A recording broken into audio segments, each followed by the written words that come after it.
Welcome to Sacrilegious Discourse. Hey, wait. I guess that's the end? And I'm wife. Together, we're reading the Bible for the very It doesn't first have to time. be. We are on lots of social media platforms like Twitter. To know what Our handle all the there fuss is was sacrilegious about. _D. What have we learned so far? That God is a dick. God. And apparently Stop some doing people that. believe in Anyway, fucking we're also on donkeys. Facebook, We're not Instagram, trying to pass and ourselves Pinterest. off as experts. There's a link to Nope, all of our we're just social media reading the sites Bible at for our the first website. time and giving We our have a first take website? reaction. Yeah, it's If you'd like to join us in this sacrilegiousscom, venture, where you can you also might find a consider link to our starting with merch shop. episode 1. We have a Otherwise, merch shop. jump in Yep, wherever we you have like. podcast-themed All right, clothing, let's go read the mugs, Bible. notebooks, Yeah, let's and get more, to as it. well as an atheist and science-themed products. Wow, our fans should really go check that out right now. Wife, definitely. Do you They even can get know in where touch with the us fuck by we sending are an at email all? to We're on sacrilegiousdiscourse chapter at 30 gmail.com. of the Proverbs. But before they do that, we could really use some help. Oh, yeah? With what? Well, it's not free running the podcast, and we need some financial support in order to get better equipment, which will free up time so we can concentrate on our podcast and our fans. Okay, so what we should they finished do? those, and now Head we're over to into something else. patreon.com/sacrilegious discourse and some sign kind up of as a contributor on our podcast. Appendices. Supporters That's there kind of what receive the additional request was. bi-weekly episodes that Maybe we they're gonna record rupture our just for our lives. They're Patreon not. members for as Damn little it. as $2 a They're month. not. Okay, Also, well, we anyway, really appreciate so it if you would like and we did subscribe chapter on 29 whatever yesterday, platform you're not using. yesterday. And Apple We did that Podcast on reviews help Friday. us out Yeah. tremendously. And I'm Like and there. subscribe. Leave an Apple and then review. today, Join us on we're Twitter. doing Support us on Patreon. Proverbs Chapter That's a lot of 30. All right, instruction. let's do this. Don't forget to say Okay. thanks. Thanks. Okay, bye.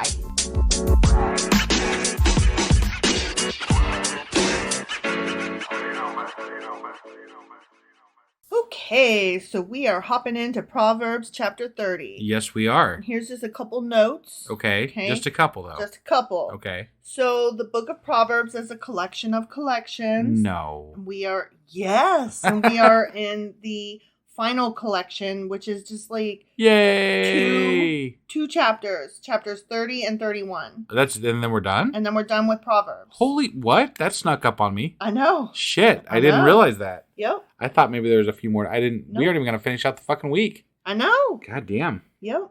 We're moving right along. Okay. Scooting through these. Yeah. So chapter 30 is the words of Agur. Okay. Okay. Yeah. And then chapter 31 has two parts.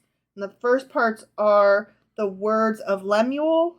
And then the second half of chapter 31 is admonitions to a king. I see. Okay. Okay. Or, I'm sorry, I said that wrong. Okay. Chapter 31 is the words of Lemuel / admonitions to a king. And the second half is praise of a good woman / the description of the ideal woman. Oh, I'm not. Yeah. This is good. I'm That's interested. tomorrow. I'm very interested. Yeah. So, but today we're doing chapter 30, the Okay. words of Agur. And these sayings and observations introduce creation, divine power, and human ignorance. Okay. Okay? Yeah, So, are you ready to get into this and see what the fuck? I am. Let's do this. Okay. The sayings of Agur, son of Jakah. Yeah, sure. Okay. An inspired utterance. An inspired. Oh, wow. Yeah. I like that actually. Right? I'm just gonna tell people like that was an inspired utterance. Yeah. Oh my God. Next time I'm going off, you're going to say that, and I'm going to be struck between hitting you and being angry versus breaking into laughter. Yeah. This man's utterance to Ithiel. I'm weary, God, but I can prevail. Surely I am only a brute, not a man. I do not have human understanding. I have not learned wisdom, nor have I attained to the knowledge of the Holy One. Who has gone up to heaven and come down? Whose hands have gathered up the wind? Who has wrapped up the waters in a cloak? Who has established all the ends of the earth? What is his name? And what is the name of his son? Surely you know. Every word of God is flawless. He is a shield to those who take refuge in him. Now there's the refuge. Refuge. Man, we've been waiting a while for that one. I know, it almost snuck by me. Yeah. I'm glad I had you here to point it out. Right. Do not add to his words, or he will rebuke you and prove you a liar. Ooh, I like that line actually because a lot of people like to add to his words. Jesus, that's like an entire industry. That's the apologist. Like, wow. Do not add it's to his specifically in the fucking Bible words. that apologists are fucked. Yeah. So at Aren't least they? according to their God. Two things I ask of you, Lord. Do not refuse me before I die. Keep falsehood and lies far from me. Give me neither poverty nor riches, but give me only my daily bread. Okay? So he can forgive the trespasses of those who... Yeah. Yeah, okay. Yeah. Lord's Prayer, right? Otherwise, I may have too much and disown you and say, who's the Lord?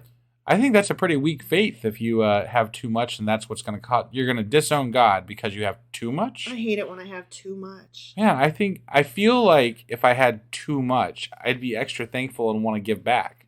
That's how I feel I would treat that situation. Or I may become poor and steal and so dishonor the name of my God. So you have to be the Goldilocks bear and you get your porridge just right or else you're going to go against God. That sounds pretty, it's a tenuous situation. I'm asking for just right. I'm asking for the middle-sized chair. Otherwise, I may not be able to worship you. I'm gonna disown I don't know. You. Yeah.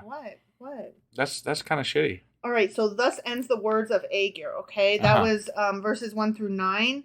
Now we're getting through the rest of the chapter is epigrams and aphorisms. Okay, verses 10 through 33. Okay. Ready? We know what those are? We're going to find out. Oh, okay. Yeah. Do not slander a servant to their master, or they will curse you, and you will pay for it. Huh. Okay. There are those who curse their fathers and do not bless their mothers. Those who are not pure in their own eyes, and yet are not cleansed of their filth. Those whose eyes are ever so haughty, whose glances are so disdainful.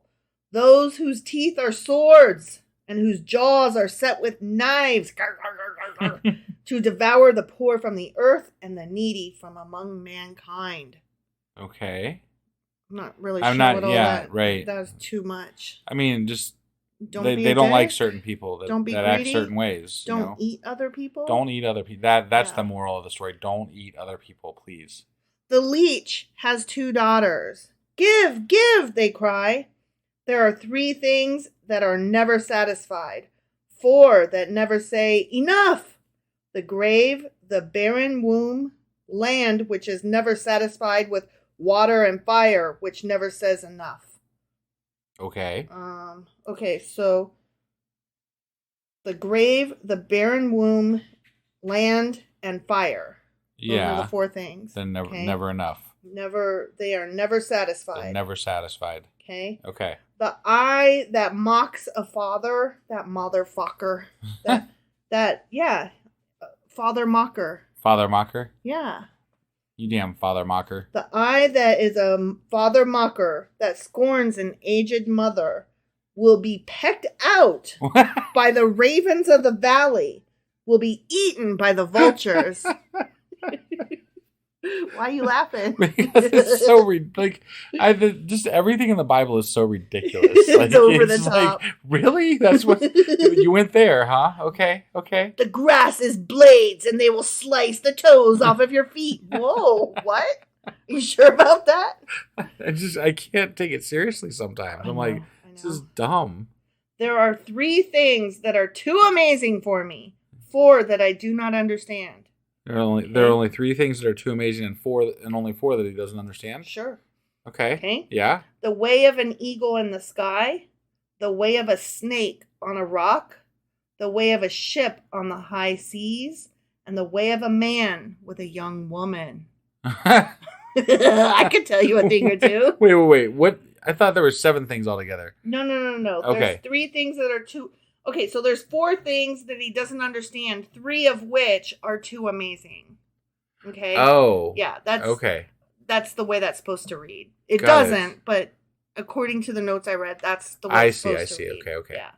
And I'm assuming the being with the woman is the one that he doesn't... that isn't amazing? I don't know which is which. I'm kind of curious about that. Which one he thinks is not amazing? I don't know. Because that was the only, weird... it was the only outlier there. Right. Really. The other ones were kind of cool things you see happening, Glaciers and then that one melting. That one's I haven't had a woman yet, so it sounds kind of like an incel. It does, right? Yeah. This is the way of an adulterous woman. Ready? I'm sure. This honey-lipped bitch. Right? I thought When you said honey lipped, I was like, "Are you reading from?" No, and then you No, said no, bitch, and no. I was like, Yeah. "No." No, that's not from the Bible. Okay. She eats and wipes her mouth and says, "I've done nothing wrong." Okay. You know, What's wrong with eating and wiping your mouth? I'm sure that they are referring to when she ate the apple. Oh, you know, and was like, "What? Okay. I didn't do anything." What? I see. And plus, she's a vixen, so now they're also talking about how she goes in and fucks a bunch of guys, and is like, "What? I didn't do anything." I got it. Yeah, I really hate symbolic how and women whatever. are portrayed in the Bible. They're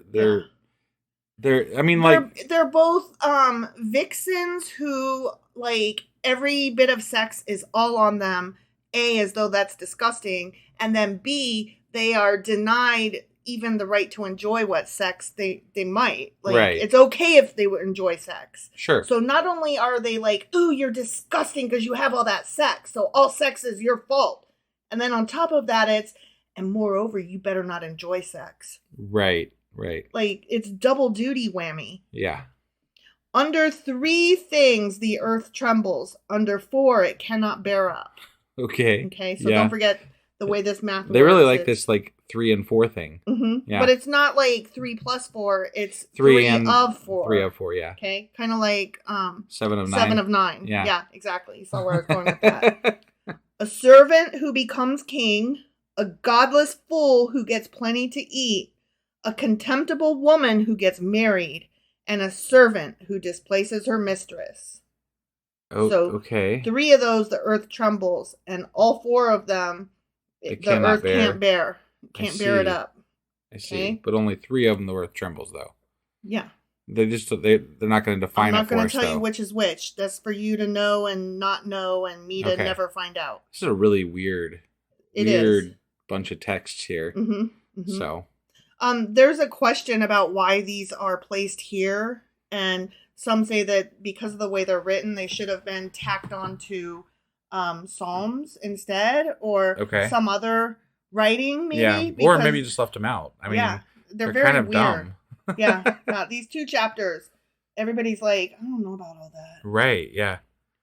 4 things on earth are small, yet they are extremely wise. Okay, yeah. Ants are creatures of little strength, yet they store up their food in the summer. Hyraxes are creatures of little power, yet they make their home in the crags. Those are rabbits, I think. Like the jackrabbit type things. Sure. Pretty sure. Maybe I could be wrong. I have no idea. Okay. You're a Hyrax. Yeah. Locusts have no king, yet they advance together in ranks. Mm. And a lizard can be caught with the hand, yet is found in kings' palaces. Okay. Sure. And what is this? What water when frozen turns to ice and then melts again back into water in the heat? Yeah. Right? I mean, these are really, they're so random. Yeah. There are 3 things that are stately in their stride. Oh, I hate this chapter.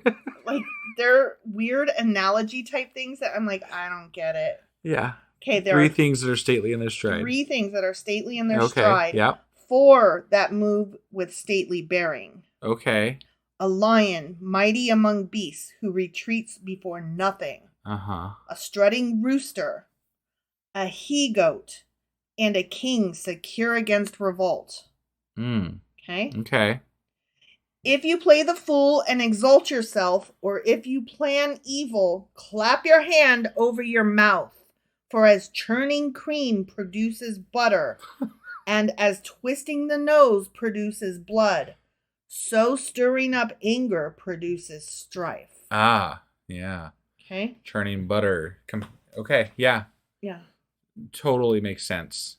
And also, if you hit Control-Alt-Delete, that doesn't necessarily kill your computer because you still have to hit the OK accept thing. And I think unless you hold it down, you can hold it down longer and it'll work. If your screen is already frozen. Right. Maybe. Then that is true sometimes. Sometimes. Depends on the computer. It just depends. Sometimes, I mean, if you really got it frozen up, though, you just hold the power button down. You just hold the power button down. Or unplug it even. Yeah. 2 of these things work, and the third one I haven't come up with yet, so. Yeah. Yeah. I mean, there's also, like, you just put it back in the box and ship it to Timbuktu. Yeah. Right? There's always that option. So that's the end of chapter 30. Oh, okay. And I didn't follow hardly any of that. Yeah, I don't like that chapter. That was some rough stuff there.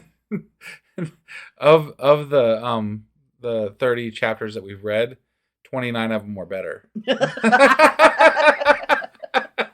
Hashtag facts. You ain't wrong, sir. So, anyway, that was Proverbs chapter 30. It sure as fuck was. And tomorrow we will be back with Proverbs chapter 31, and we will finish up the book of Proverbs. We'll see you guys then. Woohoo!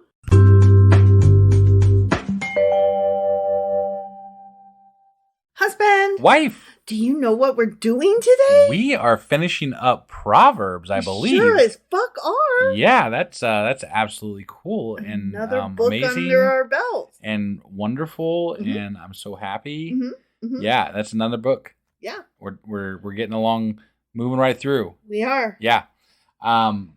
Real quick before we get into what we're doing today, I just wanted to mention this real quick because I had an Ohio State House representative reading our podcast blog today. Oh. I did, yeah. I know this because I added all of like the Ohio GOP on our newest blog post that I put up, which is about HB 240, and it's an Ohio bill where they're going to allow chaplains to be hired in public schools, which is fucking bullshit. And so then right after you blasted that out on Twitter, X. I saw someone hopped on our website from Hamilton, Ohio. And Hamilton, Ohio is whoever the representative is in Hamilton, Ohio. Hi. Thanks for reading our blog. Yeah. That being said, real quick, if you guys hop on our podcast website and go to the blog section, which is just right there on the front page, you'll be able to find it. I have that post up there. I would really appreciate everybody sharing that and blasting the fuck out of the Ohio GOP because fuck them for this. Yeah. So, yeah, and definitely. they just did this in Texas too. This is one of those copy paste bills, and it's bullcrap. It honestly is. I couldn't even imagine having pastors or chaplains in my school. Yeah, it's crap. That's such garbage. Right. Anyway, sorry to get off on a political rant there. But yesterday, I believe we did Proverbs chapter 30. That is correct. And today, we're finishing up Proverbs with Proverbs chapter 31. All right, let's go do this. Okie dokie.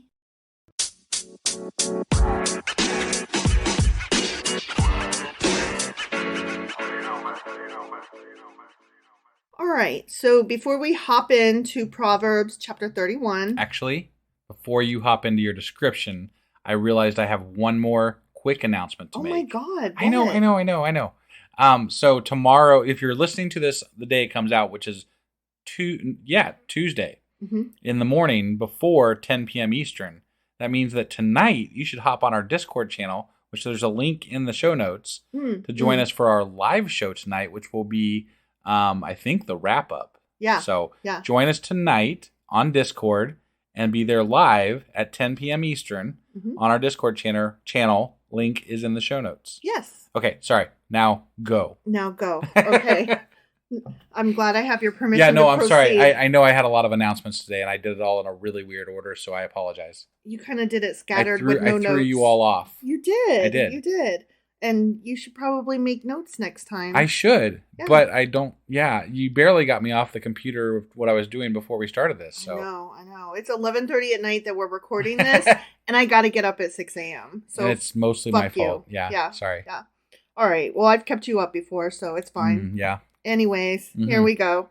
So before I hop into Proverbs chapter 31, I just wanted to reiterate that the book of Proverbs is a collection of collections. We are in the final collection, which is Proverbs chapters 30 and 31. Okay. And chapter 31 is split into two little sections. Yeah. The first one is verses 1 through 9, and those are the words of Lemuel, which are admonitions to a king. Yeah. And then the rest of it... Isn't it about the perfect woman? Yeah, the rest of it, verses 10 through 31, are praise of a good woman and a description of the ideal I have lady. been looking forward to this since yesterday when you mentioned it for the first time.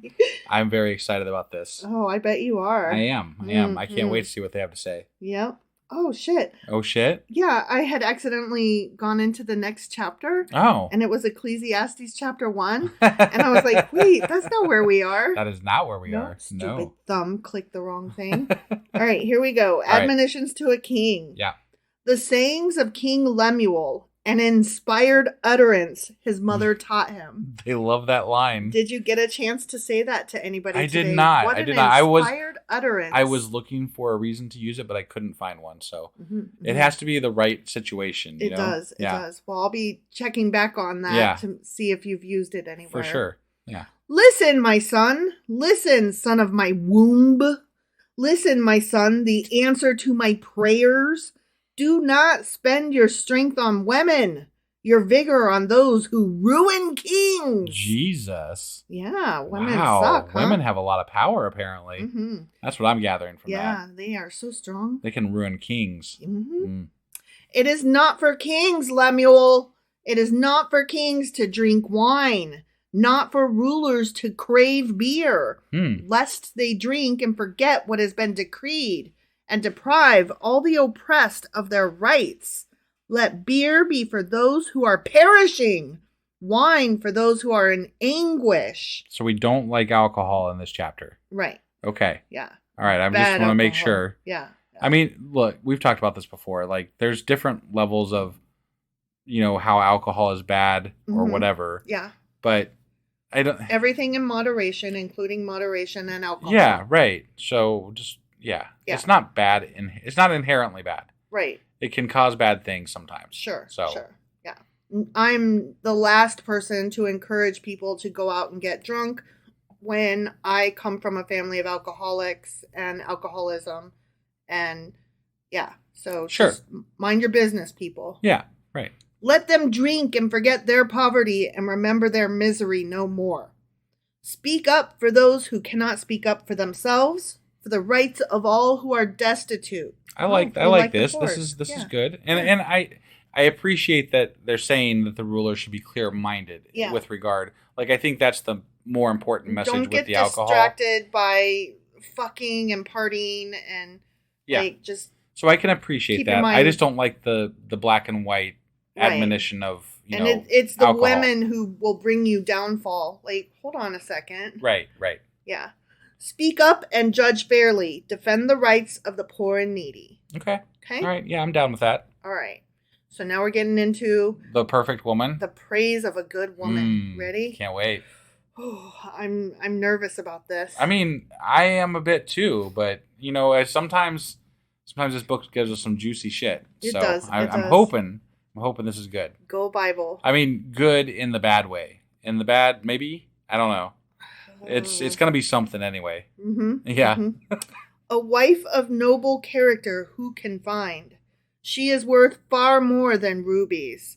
Her husband has full confidence in her and lacks nothing of value. She brings him good, not harm, all the days of her life. She selects wool and flax and works with eager hands. Yes, she does. Yeah. She is like the merchant ships, bringing her food from afar. How would you like to be compared to a merchant ship? And rubies. Yeah. Would you like that? What a ship. Nice rubies. She gets up while it is still night. We've talked about this way back in Leviticus. She gets up while it's still night because she's preparing food not just for the household, but also to put out for the poor. Got it. Yeah. She provides food for her family and portions for her female servants, aka slaves. Well, that's nice. You gotta say. I get to cook for everybody. You gotta feed them. Yeah. That's I gotta important. get up at 5 a.m. and feed the entire household. Right. Yeah. She considers a field and buys it. Out of her earnings, she plants a vineyard. Oh, sorry, I didn't plant you a vineyard. Yeah, damn. Yeah. Why didn't you get me a vineyard? I don't know. I guess why didn't you give me an allowance? me? She sets about her work vigorously. Her arms are strong for her tasks. They are. I see. She sees that her trading is profitable, so I take care of the marketing. Man, she is like a homemaker for like their slaves and the husband and their kids, and runs a profitable business on top of this. Sounds like she's doing a fuck ton of work here. Yeah. So. And her lamp does not go out at night because that bitch don't sleep. Apparently. Yeah. She got that Adderall. Yeah, she does. In her hand, she holds the distaff and grasps the spindle with her fingers. She's always sewing stuff up. Yeah, on top of the vineyard and the cooking. That's why she's got so many servants and slaves. I guess. But it sounds like she's doing all the fucking stuff. Right, so. right. Well, she's responsible for seeing that it gets done. Okay. So when it gets done, we get to say credit. She did it. I see. Yeah. Okay. So she might buy the vineyard, but her ass ain't out there working in it. They said her arms are strong from working. Yeah. So. Yeah. I mean, I'm not saying that she doesn't put in the work. I'm just saying she has help. She has help. Got it. She opens her arms to the poor and extends her hands to the needy, which I like. Sure. That's fine. Yeah. When it snows, she has no fear for her household, for all of them are clothed in scarlet. Because she was sewing. But why are they clothed in scarlet? Because scarlet's a good color? I don't know. I mean, so you can see the kids better when they run away from you because you're beating them so bad. Okay. And also maybe because she's a whore, because I know in the New England times, right? Yeah. The Scarlet Letter. Yeah. They wore that big old bright letter A. Right. Or maybe because your husband is beating you, and that way it covers up the blood that is running down your. Yeah. Okay. That's why they wear scarlet. So that's a possibility too. I guess you can find them in the snow better. Right. Yeah. She makes coverings for her bed. She is clothed in fine linen and purple, which is also good for hiding the bruises. Yeah.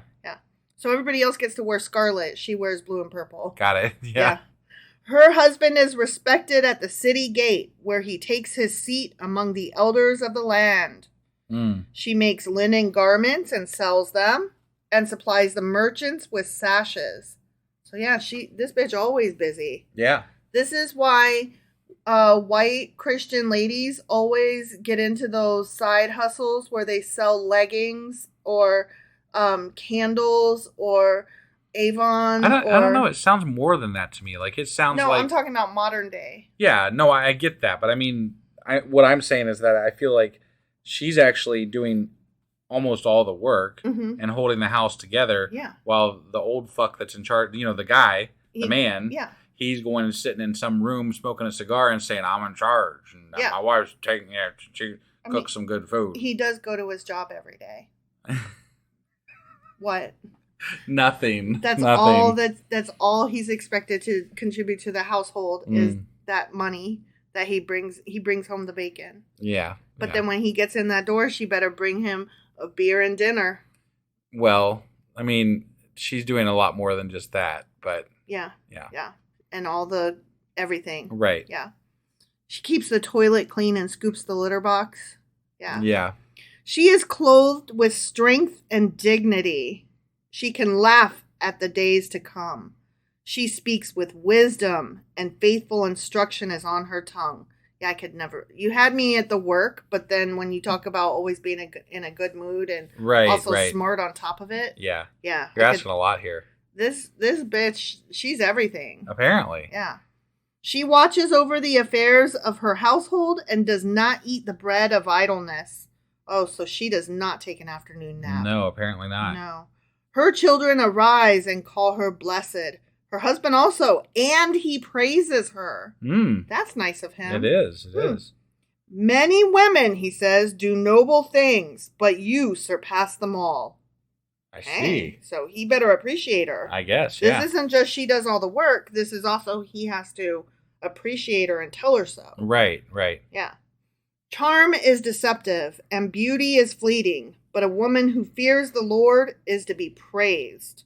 Honor her for all that her hands have done, and let her works bring her praise at the city gate. Is it fearing the Lord or fearing your husband? Is there a difference? I'm just curious. Like, it sounds a little... I mean, we know God is not something that was actually in their life. Right. So it's got to be fear of the husband that would drive you to do that much for whatever. It's got to be fear. Yeah. Of something. Fear of but something. Not God. Because fear is love. Now I'm getting it. It's more of a way to accept how men treated their children and their wives and their slaves. That's what the fear thing is all about. Yeah. So. Yeah. All right. Well, that was Proverbs. That was Proverbs, guys. We're done with Proverbs. We're done with Proverbs. So that means that tomorrow we're going to be back with the wrap up, and then probably the next day we're going to be doing Contradictions, or what I like to call "You're Always Wrong." Right. Yeah.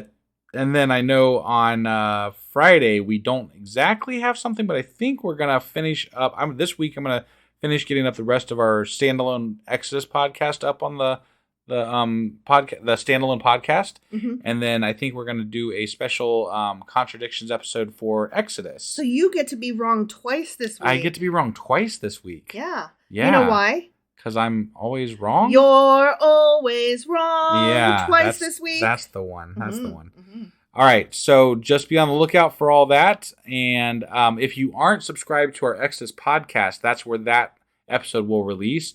We will release a placeholder here with links to it, but we are not releasing the full episode on our main feed. So just if you have a chance to click into our new podcast, which is the Exodus podcast. Yeah. And you can get there right on our webpage. It's sacrilegiousdiscourse.com. Just as a reminder, every time we finish a book, we're hoping it will eventually have its own separate standalone feed so that it will never disappear into the never land of too many podcast episodes. Right. And thus far I have Genesis and almost Exodus. So yep.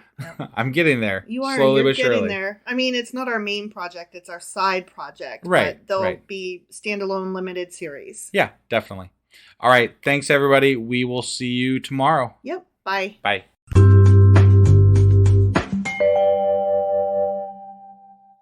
Husband! Wife! I'm so excited. I am where too. We are wrapping some shit up. What are we wrapping up? We are wrapping up the book of Proverbs. Hell yeah, we are. We're done with Proverbs. I'm so fucking happy. Yup, me too. Yeah, so I have some notes and I have a little pop quiz and okay. Yeah. All right. So I guess we'll go ahead and get into this and wrap this shit up. Let's wrap it up.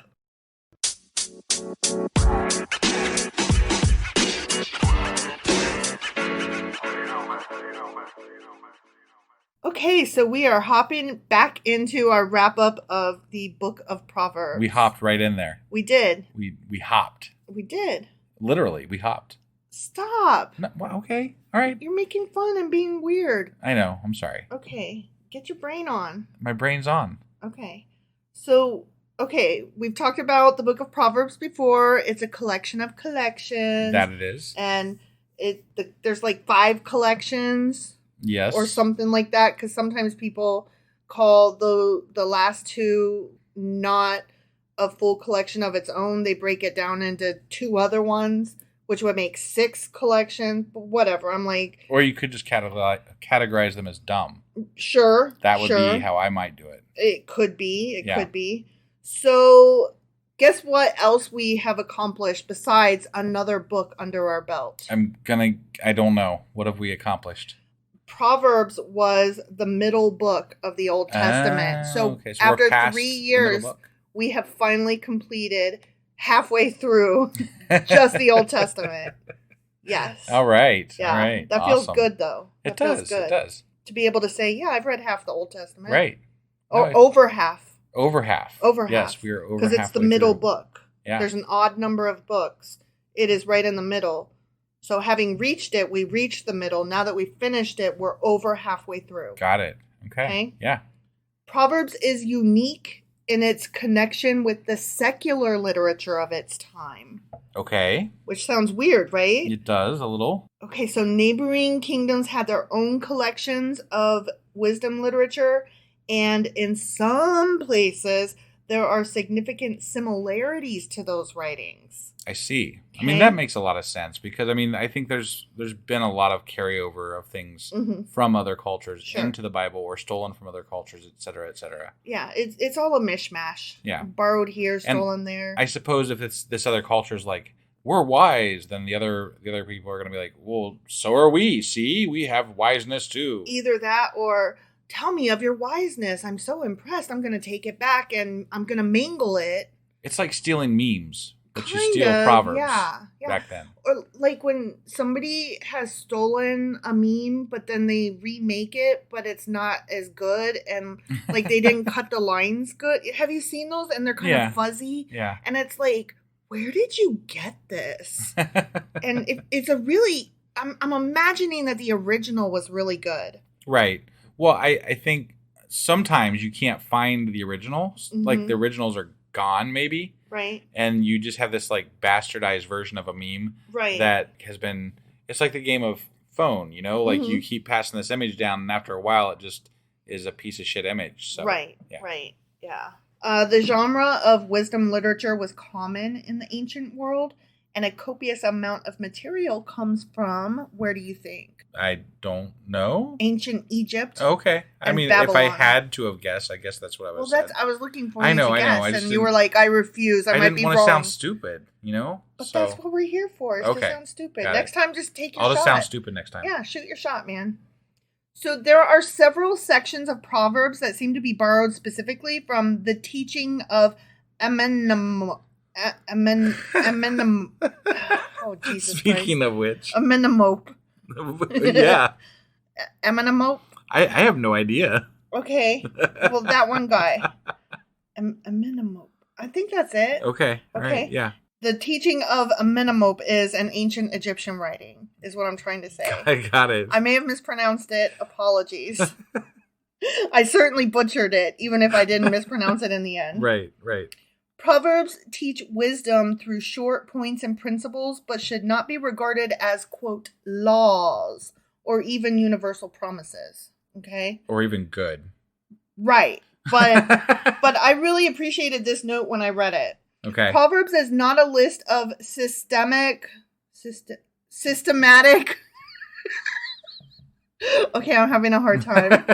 So it's because you were giving me a hard time. I know. Earlier, yeah. This is the price I pay. Right. Proverbs is not a list of systematic theologies. Okay. The book lays out pointed observations meant to be memorized and pondered, not always intended to be applied across the board to every situation without qualification. I appreciate that because me too. I mean, as you read it, if you take it for this is the like how many times did we say this is too black and white and childish? There's nuance. Right. But it did make us like we stopped and talked about a lot of the points. So I can appreciate that that's what it is. Yeah. It doesn't spell that out, and a lot of people do see the Bible as the black Word of and God. White. Yeah. So I do take some umbrage with that. Umbrage. Okay.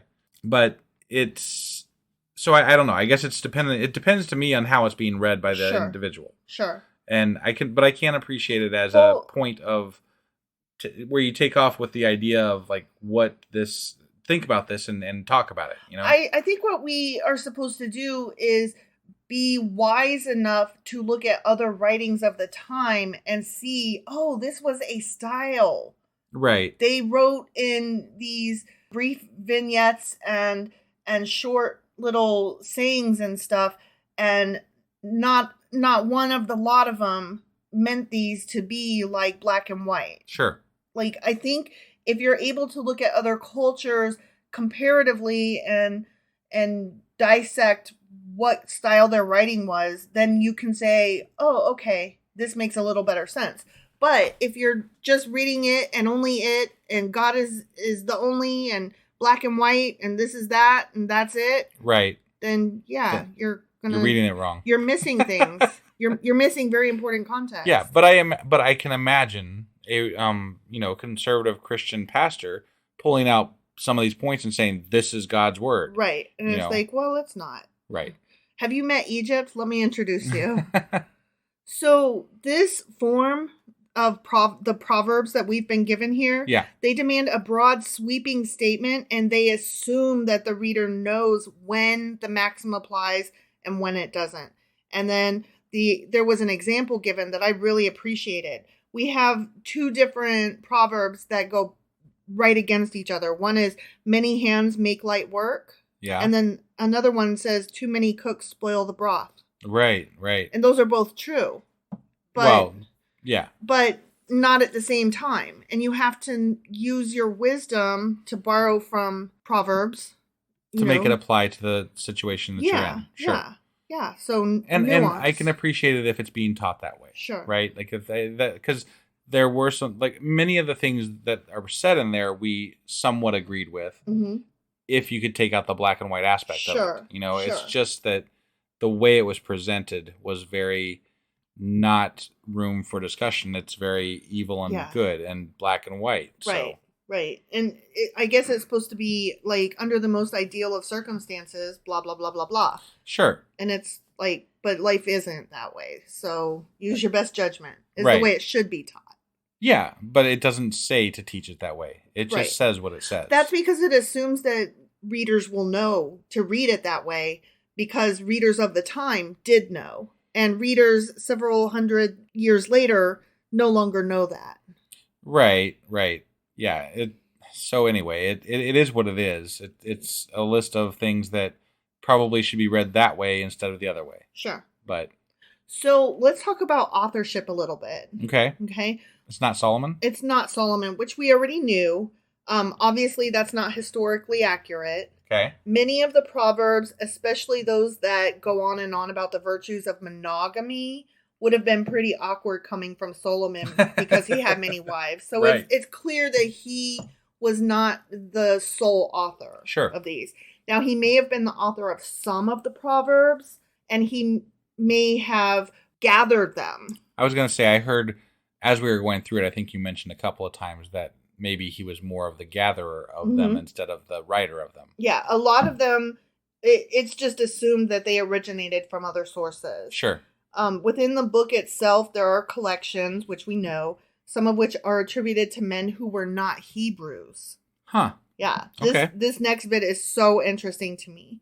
Overall, the wisdom, quote unquote, contained in the book of Proverbs can be said to have been drawn from a wide range of experiences, including those of both Jews and non-Jews. Okay. Because the names Agur and Lemuel have Arabic rather than Jewish background in those names. Interesting. The inclusion of their proverbs specifically in the final collection indicates a recognition on the part of the editors that genuine wisdom can be obtained through non-Hebrew sources. Huh.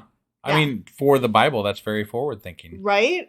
For the Bible. I just found that so interesting. And, you're acknowledging that just somebody ain't right with Yahweh, that maybe they still have something smart to say now and again. Yeah, it's amazing. Yeah. They didn't kill him. They took their words and put them in the Bible. Yeah. That's pretty cool. They probably did kill him. They probably did kill him, but not before they took their wisdom. Right. Yeah. Yeah. So now we get to the pop quiz. Are you ready for this? Not in any way whatsoever. Like, I don't know what I'm going to be able to recall. Okay, number 1. Okay, ready? Yeah, I'm ready.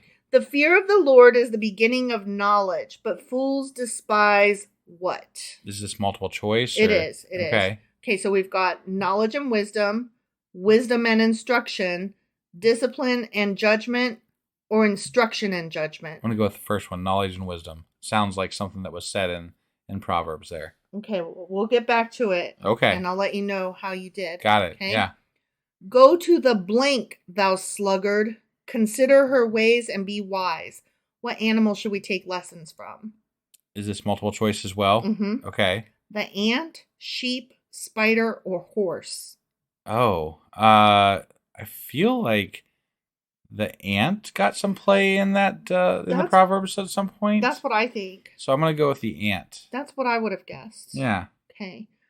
Number 3, which wise man wrote the majority of Proverbs? I mean, we just covered this. Mm-hmm. So, but I am going to say Solomon because essentially that's what they're angling at, I think. Yeah.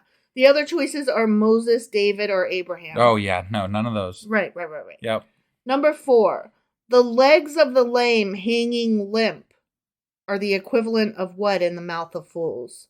I don't know. Secrets, parables, messages, Proverbs. Or gossip. Oh. I'm going to go with one of the options is not Proverbs? No. You said secret, yeah, parable, message, or gossip. Read the question one more time. The legs of the the legs of the lame hanging limp are the equivalent of what in the mouth of fools? Okay. I'm going to go with parables. Okay. I think. I could be wrong, but I think that's correct. Gossip. Okay. I'm still going to go with parables. Okay. We'll see. Okay. It's just one parable, not parables. Parable. Sorry. One secret, one parable, one message, or Got one it. gossip. Yeah, parable. Okay. Parable. Number 5. 5. A soft answer turneth away what?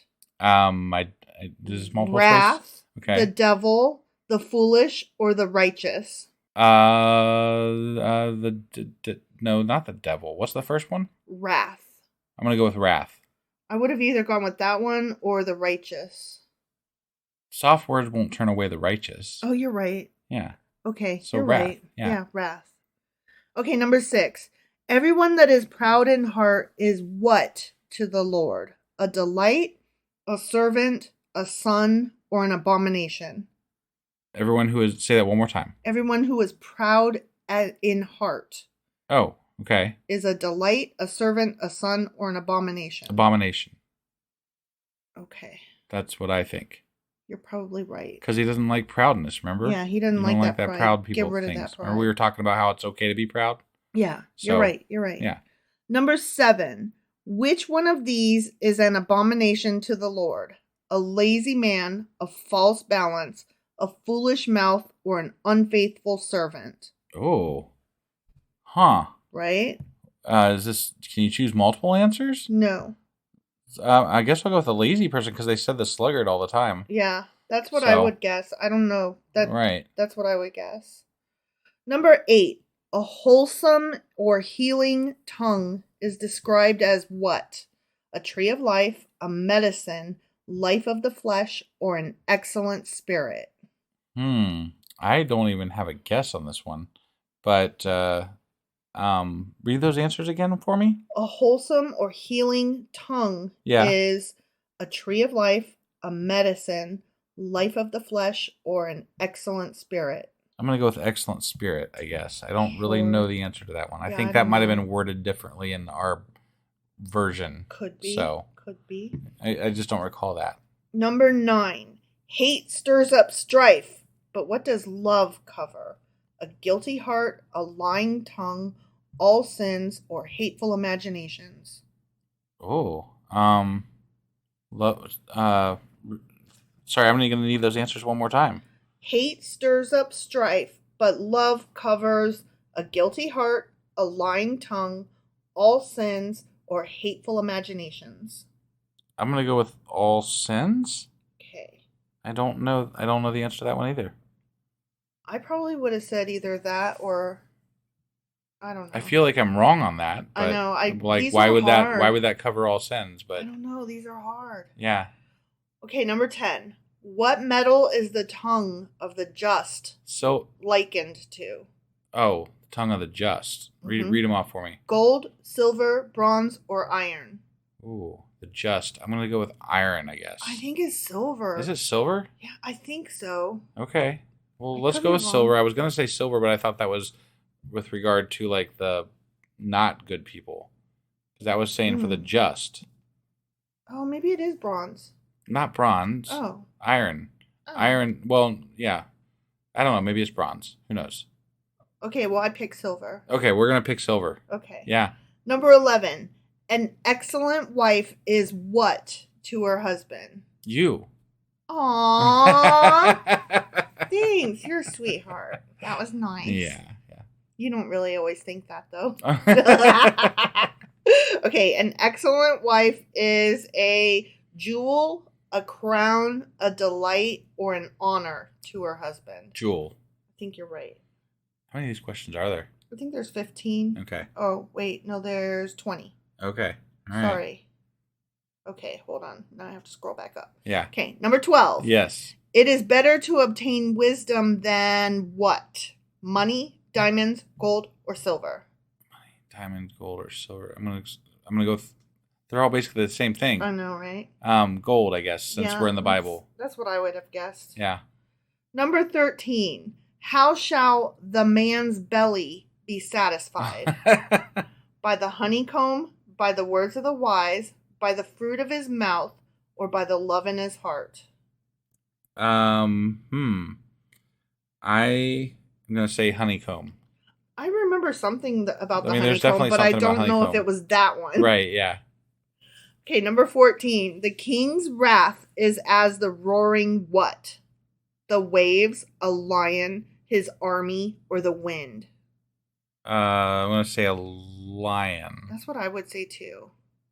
The king's wrath, the roaring lion. Yeah. Okay, number 15. Uh-huh. Bread gained by deceit is sweet to a man, but what shall his mouth be filled with afterwards? I think I'm going to know this one, but read off the answers for me. Gravel, sand, locusts, or bitter herbs? It's one of the first two. I'm going to say gravel. I would have said sand.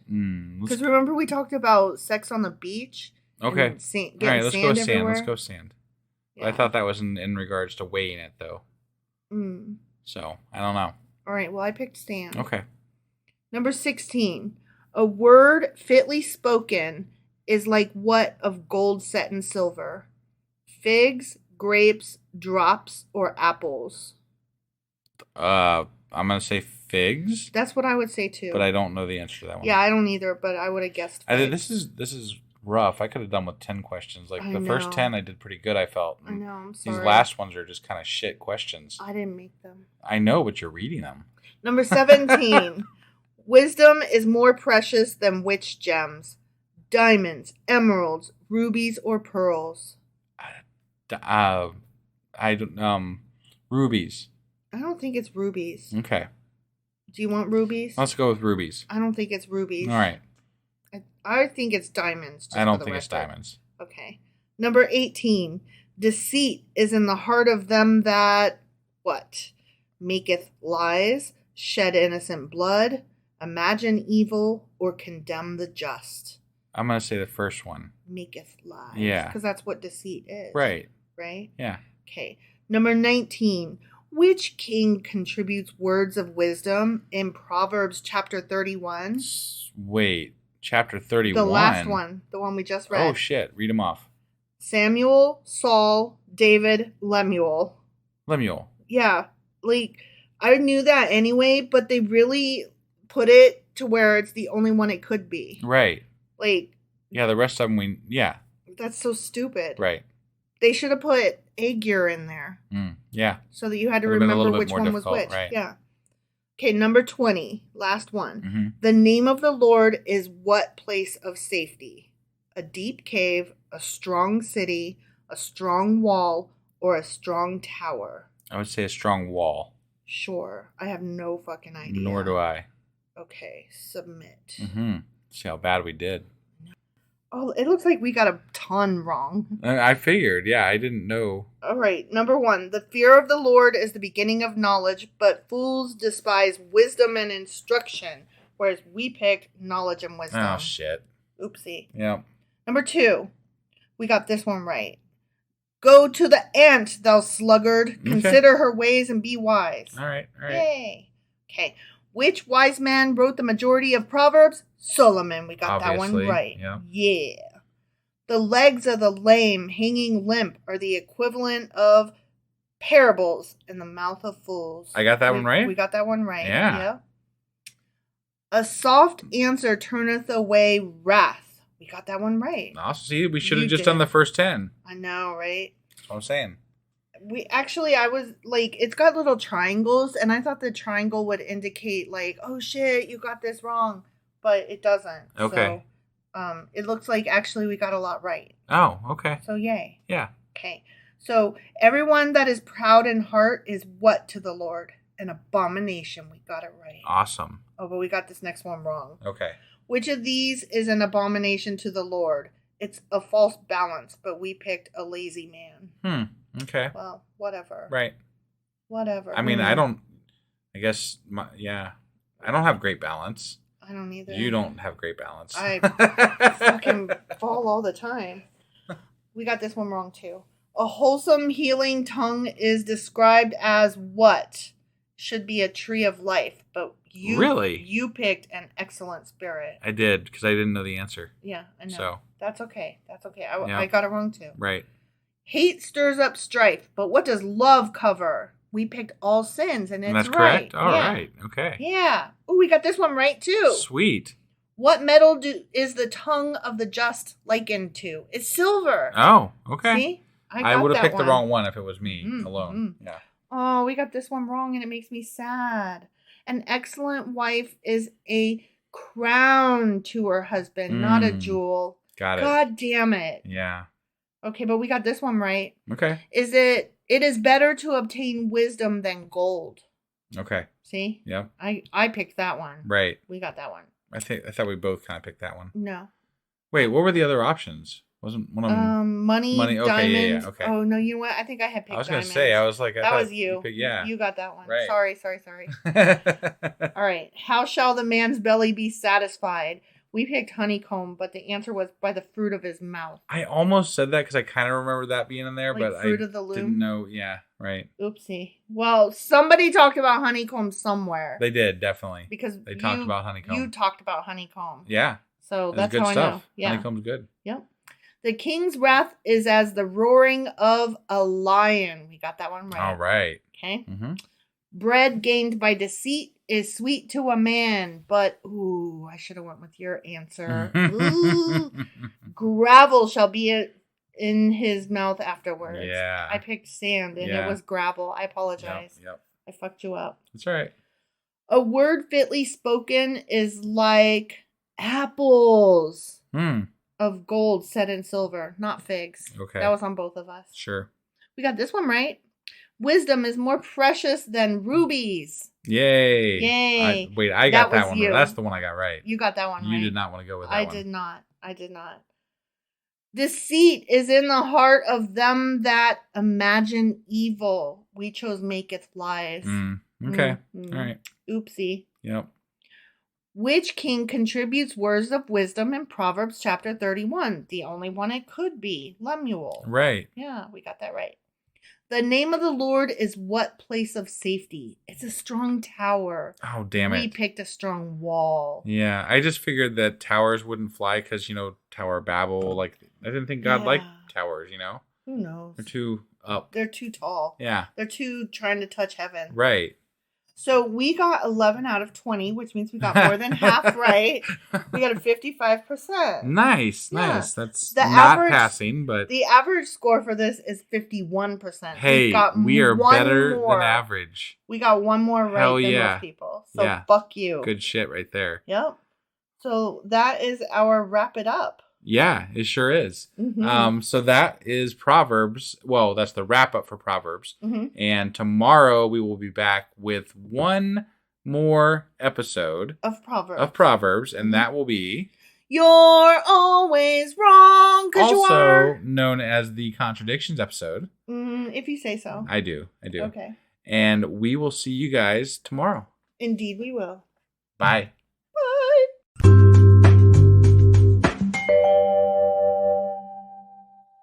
Husband! Wife! How you feeling? I am tired as fuck right now. Why? Tell us why. Yeah, so I decided to become a car mechanic today. And you decided to. So what did you do? I mean, it was too expensive to pay someone else to be a car mechanic, so I decided to do it myself. Mm-hmm. And I changed my front brakes. You did. I did. And it took me all fucking day. It did. Like all fucking day. I'm so sorry. Ooh, man, I am beat. But I keep saying you're so hot. Yeah. Yeah. I mean... Sexy as fuck. So anyway, that's what I did today. Mm-hmm. But what are we doing today?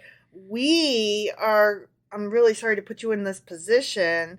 We're going to play a game. You can't let me have it just today? No. Not after my ordeal with the brakes today? No, because you're always wrong. Oh, fuck. Yeah. All right. Well, you mean contradictions, though. Proverbs Contradictions. Yeah. Okay. That's right. Well, let's go do this. Okie dokie.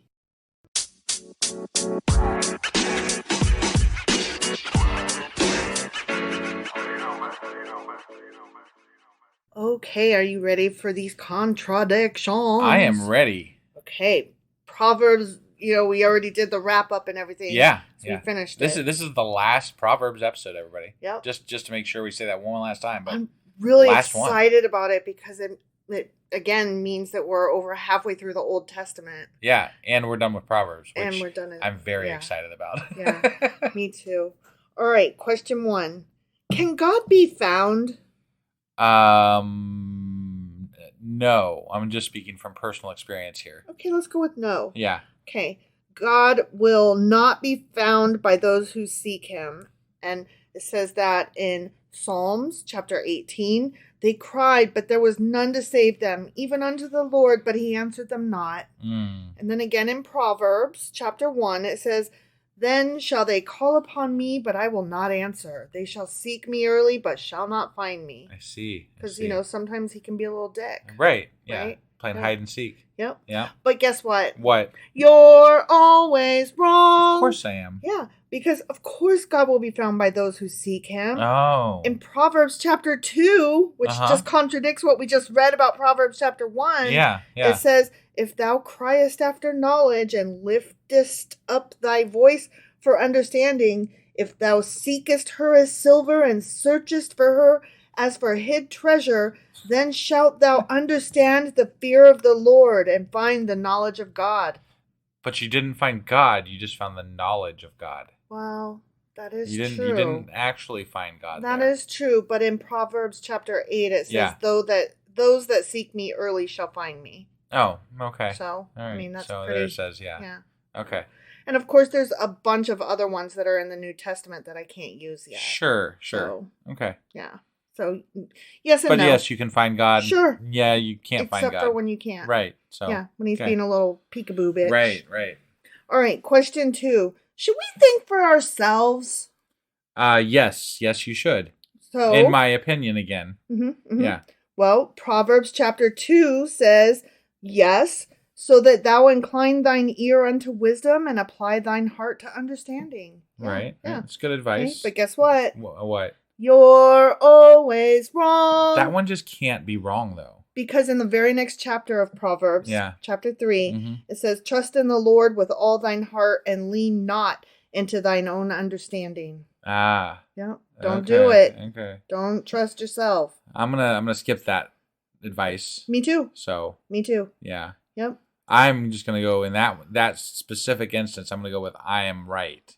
Or I will continue searching for the answer until I find the right answer. Yeah. I mean, I'm always open to the correct answer. Sure. But I mean, Yeah. God is not one of those things that has been presented to me. Right. So. I agree. It is what it is. So number 3, is wisdom a good thing? Why don't we ask wisdom? Isn't wisdom a person? Well, this is lowercase w, not capital W. I'm going to go with yes. Again, personal preference here. Sure. Wisdom is a good thing. Plenty of things in the Bible that back that up. Yeah. We've got several from Proverbs. Chapter 2, so that thou incline thine ear unto wisdom and apply thine heart to understanding. And then we've got chapter 3, the wise shall inherit glory. And then chapter 4, wisdom is the principal thing, therefore get wisdom, and with all thy getting, get understanding. Got it. Chapter 10, wise men lay up knowledge, but the mouth of the foolish is near destruction. Oh. Chapter 14, the wisdom of the prudent is to understand his way. Chapter 16, how much better is it to get wisdom than gold? And even sounds like wise is a good thing. Chapter 23, buy the truth and sell it not. Also wisdom and instruction and understanding. Yeah, right, yeah. Good stuff. Okay, but guess what? What? You're always wrong. Damn it. Yeah, because Genesis, way back in the beginning, says, and when the woman saw that the tree was to be desired to make one wise, she took the fruit thereof and did eat. You don't want to eat right. From the tree of knowledge. That's not what Eve was supposed to do. She was not supposed to get knowledge. Right. Why? Because knowledge bad, I guess. Yeah. And then in the book of Job, it says, he respecteth not any that are wise of heart. Huh. Mm-hmm. Interesting. Right? Yeah. It's wisdom weird bad. How they don't make any sense from one place to another. Right? It's almost like the Bible is full of contradictions. Yeah. It really is. Okay, number 4. Has there ever been a righteous person? We've read this one before. Yeah, we have. I'm going to pull this one from personal experience as well. I don't like the non-gray area statements, so I'm going to go with no. Sure. There has not. Of course not. Well, even in Job, it says, no, there's never been a righteous person. Chapter 15 says, what is man that he should be clean, and he which is born of a woman that he should be righteous? Right. Like, yeah. You came out of a woman's vagina. Of course you're not clean or righteous. Ugh. Yeah. Okay, but guess what? What? Y'all are always wrong, you and Job. I see. Okay. I see.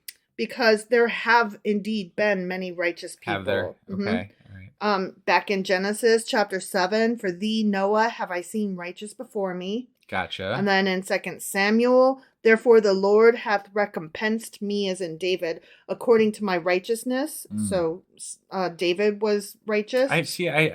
There's instances where I could go against Noah and David being righteous. Sure. I mean, I'm just saying, like there are instances where they were both kind of shitheels. So it's almost like the Bible's always wrong. Yeah, not right. you. Yeah, that's what I'm saying. Yeah, that's what I'm saying. I argue against this because it's just it's the Bible's fault. It's not my fault. Right. Well, then in Psalm chapter 34, it says the eyes of the Lord are upon the righteous. And in Psalm chapter 146, it says the Lord loveth the righteous. Got it. And then in Proverbs chapter 15, it says the way of the righteous is made plain. And in chapter 23 of Proverbs, it says the father of the righteous shall greatly rejoice. So, yeah, there are righteous people, but not. I always find that asshole usually follows the word righteous in my vocabulary. That righteous asshole. See, when I hear the word righteous, I always think of it followed by the word dude because of the original movie, The Stand, the original miniseries. Okay. He's a righteous dude. Yeah. You know? Yeah. Like, I always think of that song that he sings. Got it. Yeah. But I mean, if I'm referring to someone, I never refer to someone as righteous unless they are a righteous asshole. Yeah. So. Yeah. That's just my personal... self-righteous asshole. Right. Is where that usually comes in. Sure. Yeah. Yeah. Yeah. I'm trying to think. The only other time I would call somebody righteous is if I'm trying to imitate like 1950s slang, like righteous. Yeah. Right? That could be. Yeah. Okay. Number 5. Is it okay to drink alcohol? Yes. You didn't even wait. I'm just giving personal advice here today. Sure. That's all. Sure. Yeah. Well, sometimes God agrees with you. Like in Genesis, God give thee of the dew of heaven and the fatness of the earth and plenty of corn and wine. So he was like, drink up, bitch. Good stuff. Yeah. And then in Deuteronomy, it says, thou shalt eat before the Lord thy God thy tithe, the tithe of thy corn, of thy wine. And then in Judges, it says wine which cheereth. Cheers. Got it. Yeah. Cheese and wine. Yeah. Wine which cheers God and man. Got it. Okay. So it cheers God even. Yeah. Oh, yeah. Yeah, okay. Definitely. Right. There were other places where it said that too that I'm not allowed to mention yet because we're not there yet. Got it. Yeah. New Testament kind of stuff. Okay. Yeah. Well, I know, you know, some things that in the New Testament, like sometimes it gets created from things and stuff. Yeah. And sometimes people wash your feet with it. Yeah. Those guys may or may not be named Jesus that did those things. Maybe. Could be. Know. I don't We're know. not there yet. We're not there. Couldn't tell you. But guess what? What? You're always wrong with regard to alcohol. Just to remind you. I kind of remember this from Proverbs. So. Well, back in Numbers, it says, he shall separate himself from wine and strong drink, and shall drink no vinegar of wine or vinegar of strong drink. Neither shall he drink any liquor of grapes, nor eat moist grapes or dried. Stay the fuck away from grapes. I see. Okay? Okay. Of all types. Grapes are just bad shit. No grapes for you. Yeah. Okay? They might be soured or something, and then you get that taste and be like right back on the wine. Yeah. And then in Proverbs, it says, wine is a mocker, strong drink is raging, and whosoever is deceived thereby is not wise. And we all know you need to have wisdom. Well, except for sometimes not. you don't, yeah. Yeah. And then further on in Proverbs, it says, be not wine bibbers. Wine bibbers? That's what it says in this translation. Okay. Yeah. Right. Be not among those who imbibe wine. Got it. For the drunkard and the glutton shall come to poverty. Now, there were other anti-drinking things that I could have shared but didn't, not because they were spoilers, but because they leaned more towards don't overindulge. Sure. Or don't drink heavy spirits when you're pregnant. Got it, which is decent-ish advice. So yeah, and I didn't take those as either God thinks you should drink or God thinks you shouldn't drink. It's just advice. Yeah. Which isn't altogether bad. Sure. So I left those out, but I still thought they bore mentioning. Sure. Just not as part of my yes or no. Yeah. I got it. Okay. All right. So number 6, do the wicked live long? Yes, they do. They do, right? We have some examples today, currently going through some court hearings, I think. That have lived a long life. Mm-hmm. Who might be wicked in, that wicked sense of right and wrong. Yeah. If we're looking for the black and white. Right, yeah. Definitely performing wicked acts. How about that? Yeah, for sure. Okay. Well, yeah, I agree with you, and so does the Bible, especially in Job, where it says, "Wherefore do the wicked live, become old, yea, are mighty in power." Yeah. That happens. But guess what? What? We're always wrong because... You threw yourself there. Yeah, I did. Huh? I did, because I was agreeing with you. Okay. But I will throw myself in with that one, because in Psalms, it says... bloody and deceitful men shall not live out half their days. And then in Proverbs chapter 10, it says the years of the wicked shall be shortened. Got it. So it just depends on where you're reading as to whether they get to live long and prosper or die. Yeah, it seemed like during Proverbs it was very back and forth about that issue. Very, very. So number 7. Okay, this one... might lead to a longer discussion at some point. Okay. Because it has to do with Schadenfreude. Got it. Okay? Yeah. Number 7. Should we rejoice when our enemies suffer? No. We shouldn't. Right? I mean, that's just this is my personal opinion on that matter. Right. And I guess I like to see my enemies fail, but I don't necessarily want to see them suffer. And right. I see a difference between those two things. Yeah. Well, not only that, but the question is not, do we rejoice? It's, should we rejoice? And if we're going with should, we shouldn't rejoice when anybody suffers. Right. Even people that we don't like. Again, it's just not nice. Personal opinions. I would say it's a good, strong virtue to have if you're trying to be a decent person, is to not rejoice. I'm not saying I'm good at it, and I'm not saying that I succeed. I'm not saying that we don't all rejoice when somebody named McConnell has a stroke, okay? Like, I'm not saying that I'm good at it. I'm not. Hey, well, look, how we should be, though, if we are trying to attain strong virtues and always be good. Yeah. Right? Right. The good people on this planet do not rejoice when anybody suffers. Right. Okay. And look, I will admit, when something like that happened, like when it happened to McConnell with the mini stroke thing, whatever happened to him on stage, right? Mm-hmm. I have to admit, I have to quell a response of, celebration in my heart, Yeah. And I do it on purpose because I don't like McConnell. I don't. Right. And when that happens, my initial reaction is, serves you right, motherfucker. Right. But then I also have another secondary immediate reaction that says, but that sucks, and he's a human being. Right. And as much as I don't like the guy, I don't know.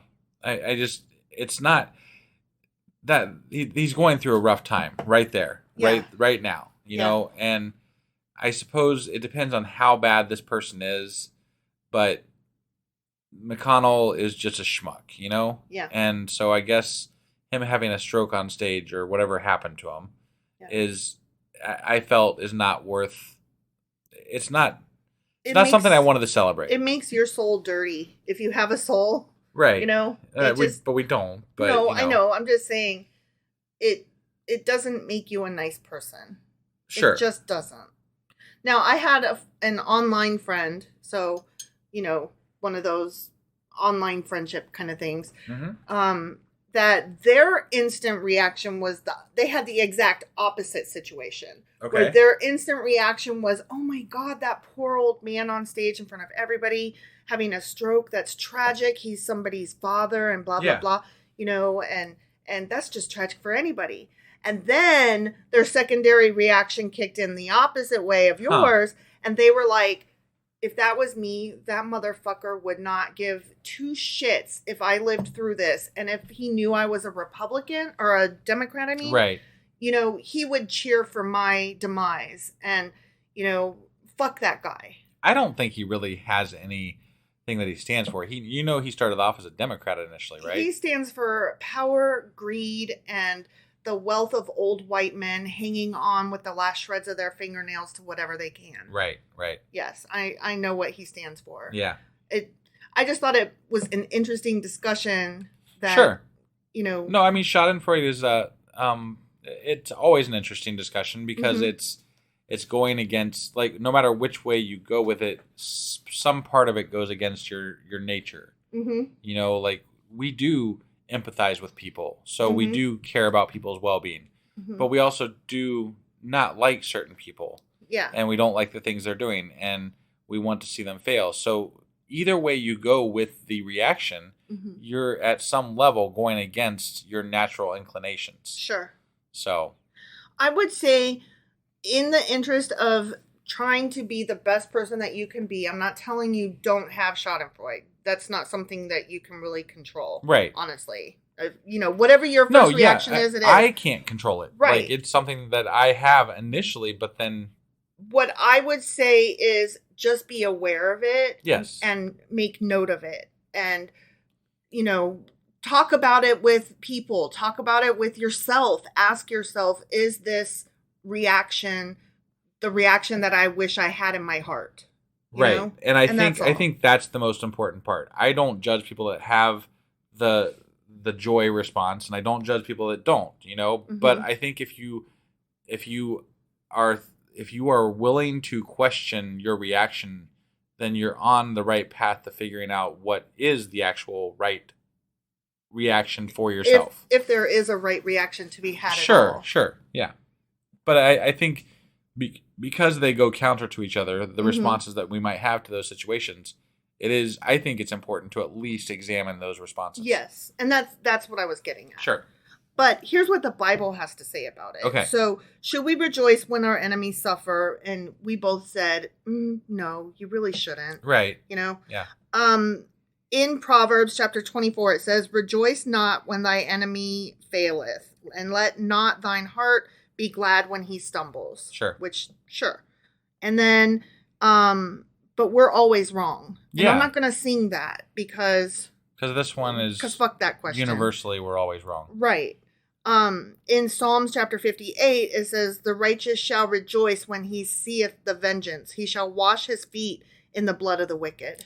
Yeah. And that one I remember us having a really hard time with. Right. Well, and I distinctly remember some things from Psalms, actually, that where they were dancing and we're blood gonna get and shit to that. Like that. That's some stuff in the next question, actually. Got it. Okay. Yeah. All right. Yeah. So the continuation of this conversation. Sure. Number 8, how should we treat our enemies? And I summarize these as either good or bad. Okay. So how should we treat our enemies? I think generally good within reason. Yeah. I agree with that. So Exodus says, if thou meet thine enemy's ox or his ass going astray, thou shalt surely bring it back to him again. You know, don't take it. Don't be a dick. Again, this is, you know, the Bible loves black and white, you know, good and bad, right? It really, that's what I was stipulating before, is that it really depends on how much of an enemy they are. If they have done something, there are certain people I would not return their ox for. You know what I'm saying? But would you steal it for your own? No, I just wouldn't maybe go out of my way to help them get it back. Sure. But also keeping in mind that their bad behavior does not excuse your bad behavior. Right. Like, you can't use somebody else's badness as a reason for you to commit a crime or a cruelty. No, I agree with that. I also don't need to help them necessarily. Right. You know, and again, it depends on how much bad that person is to me, you know? Mm-hmm. Like, if it's just somebody that annoys me, I will still help that person. Right. You know, like, that's not... that there's levels. There's tiers, you know? Exactly. So. Exactly. Again, it has to do with thinking it out and being open to questioning yourself. Yeah. So Proverbs chapter 25 also agrees and says, if thine enemy be hungry, give him bread to eat, and if he be thirsty, give him water to drink. Yeah. And I think that gets into, like, do we torture prisoners? No. Right. Yeah, No. and this is where, so, I mean, I don't believe in the death penalty, and I don't believe in torture. Right. You know, like, I think that those are awful ways to treat human beings.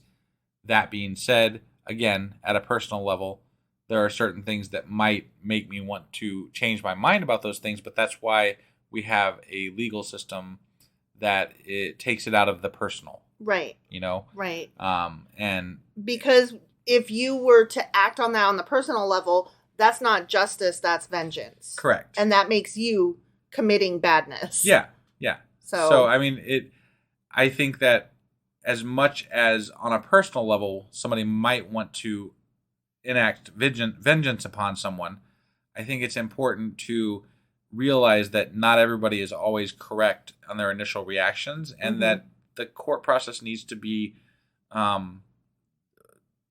You know, it needs to be seen through the system, and then even though our system is janky as fuck. Beyond that, the way I look at this too is that I think every life that is alive is precious. You know, like, I think that every person on this planet, there is some reason to keep them here. And even if that means life in prison, because to me, if somebody did something that warranted the death penalty or life in prison, and they were proven to have done those things, I almost think that's more torture than getting the death penalty. Sure. The death penalty lets you off the hook. You're done.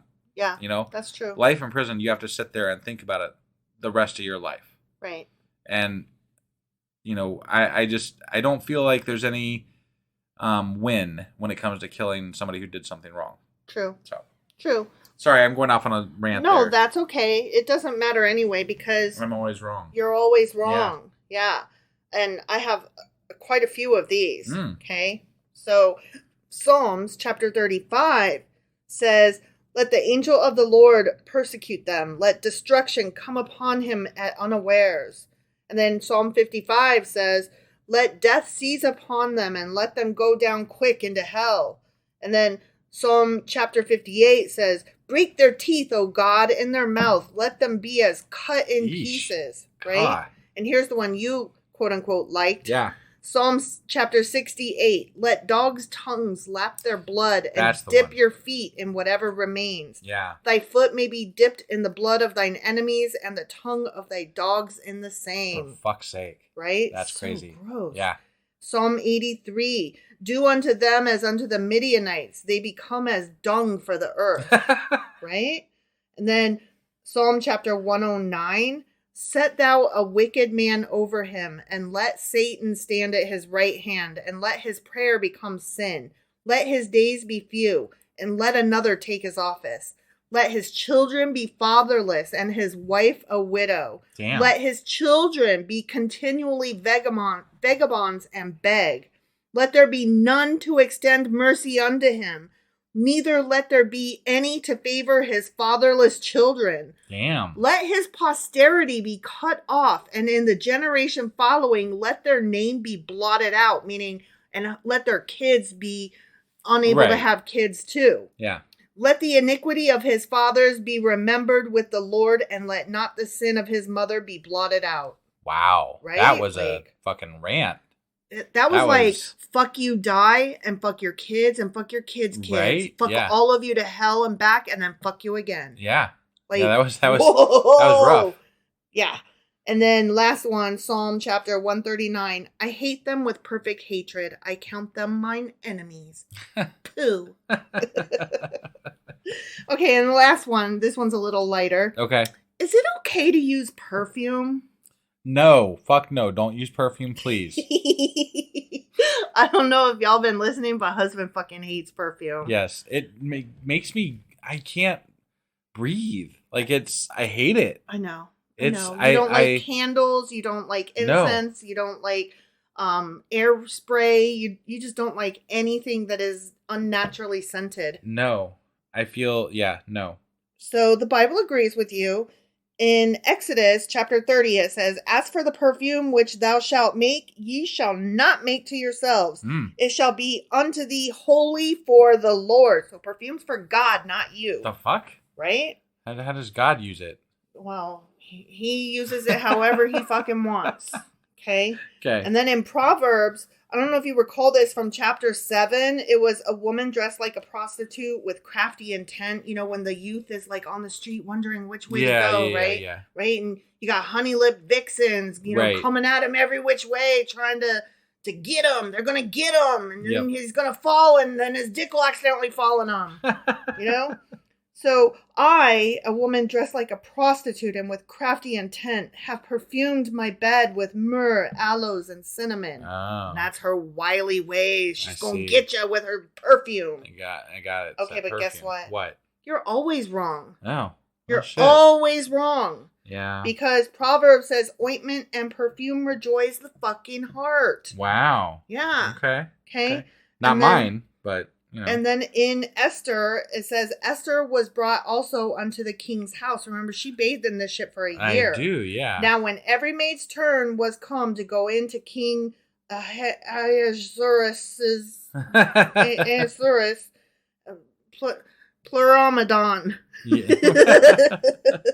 Brontosaurus. After that, she had been 12 months, according to the manner of the women, for so were the days of their purifications accomplished, to wit, 6 months with oil of myrrh and 6 months with sweet odors. Man. Yeah. So they were just basically basted in this shit. Mm-hmm. And I mean, God loved Esther. Right. She was fine as fuck. Apparently. And smelled good. I guess. Yeah. Yep. She did not come off like fish. No. I could tell you that much. Nope, she smelled good. Mm-hmm. Not to me, because I don't like perfume. No, you would have been choking. Right, yeah. I actually would have. I know.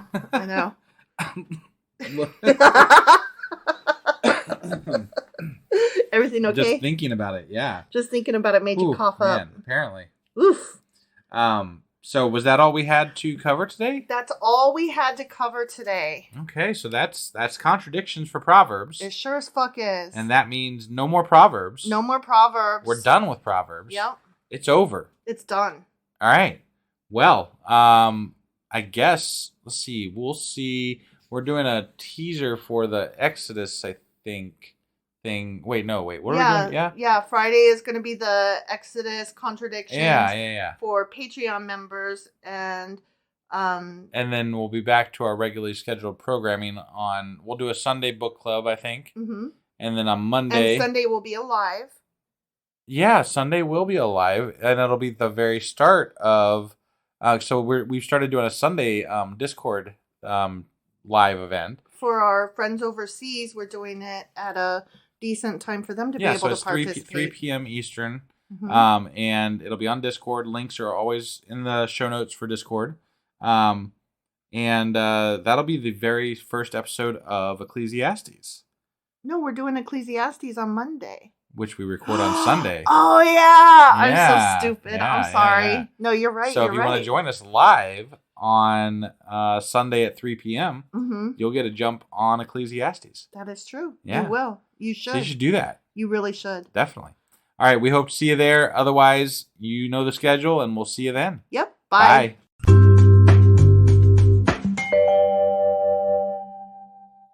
Husband. Wife. What are we doing? We are doing a book club today, I believe. We are doing Sacrilegious Book Club. And it's coming out a bit really late because I am sick. Yeah. So you were dying. Yeah. I'm still not fully well, but I'm well enough to be maybe doing a podcast. So maybe. Yeah. Yeah. All right. So what are we getting into today? Well, I'm just gonna sing for the intro a little bit, and then I'll tell you when we get into the show. Okay. I'm looking forward. Oh, for this bit right here. For this bit, yeah. Okay. Ready? Yeah. Ready? I'm ready. Okay. 1, 2, 3, 4, 5, 6, 7, 8. Schlemiel, Schlemazel, Haas and Pfeffer Incorporated. We're gonna do it. Give us any chance, we'll take it. Read us any rule, we'll break it. We're gonna make our dreams come true. Doing it our way. Okay. You don't know what that is? Yeah, that's like the oh god. Now I'm drawing a complete blank, but it's the two women that work on the assembly line and and then it's an old show. Laverne and Shirley. Yeah. Yep. Good on you. Yeah. Okay, go. Okay, so I guess we're getting into this now? Yeah. Okay.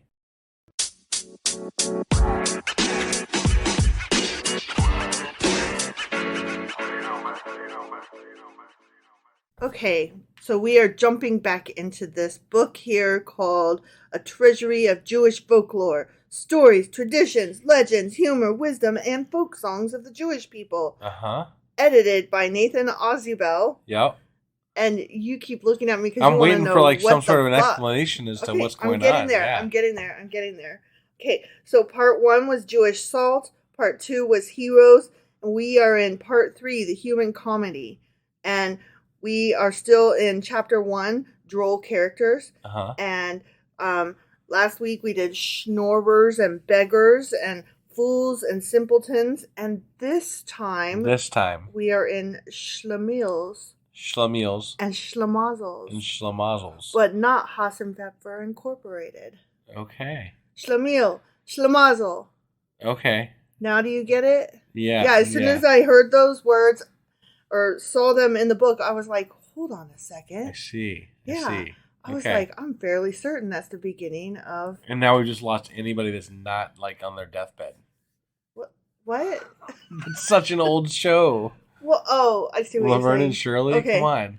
I mean, I only ever saw it in reruns. Like, I never saw it the first time Right. through. No, that's what I'm saying. It was old when we were kids. Yeah. So. And they don't do reruns anymore. Right. Yeah. I mean, TV. that's not entirely true. What I mean is kids don't watch reruns of TV. Right. Especially if they're black and white or whatever. It wasn't black and white.